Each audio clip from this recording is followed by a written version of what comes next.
Hello guys, আসসালামু আলাইকুম। আমরা তো অনেক সময়ের জন্য ফেসবুকে ভিডিও আপলোড করতেছি, কিন্তু আমাদেরকে দেখা যাচ্ছে কি কোনো না কোনো সমস্যা ফেসবুক দিয়েই থাকতেছে।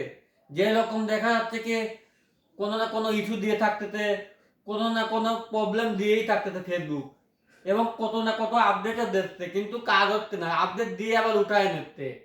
ভালো ভালো যে আপনার সেট আপটা আসবে, কন্টেন্ট মনিটাইজেশন সেট আপটা দেওয়ার কথা, কিন্তু পারেন না। আমি এই ভিডিওতে একটা কথাই বলবো, শুধুমাত্র ফেসবুক পেজ নিয়ে অথবা আইডি নিয়ে আপনারা এগিয়ে যাওয়ার চিন্তা ভাবনা করেন না। আপনারা পেজ নিয়ে এবং আইডি নিয়ে, ওটা তো পরের বিষয়, এটা তো কাজ করতে চাইনি। আপনারা ইউটিউব নিয়ে কাজ করতে আগ্রহ হন।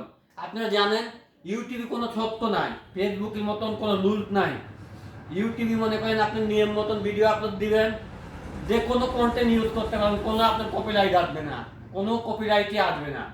আপনি ইউটিউব নিয়েও কাজ করবেন, ইউটিউবে আরো খুব দ্রুতভাবে এগিয়ে যেতে পারবেন আপনারা।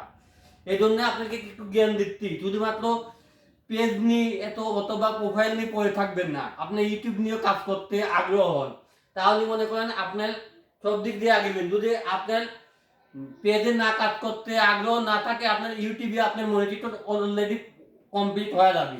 আপনি জানেন ইউটিউবে বেশি আপনার লাগে না, সাবস্ক্রাইবার লাগে না, 1000 সাবস্ক্রাইবার লাগে আর 4000 ঘন্টা ওয়াচ টাইম লাগে। এই দুইটা কমপ্লিট করা খুবই ইজি একটা ব্যাপার।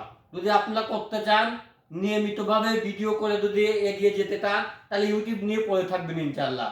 আমি এই জন্য আপনাকে এই ভিডিওতে এই কথাগুলো বললাম।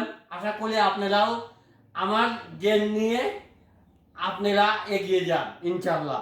কথাগুলো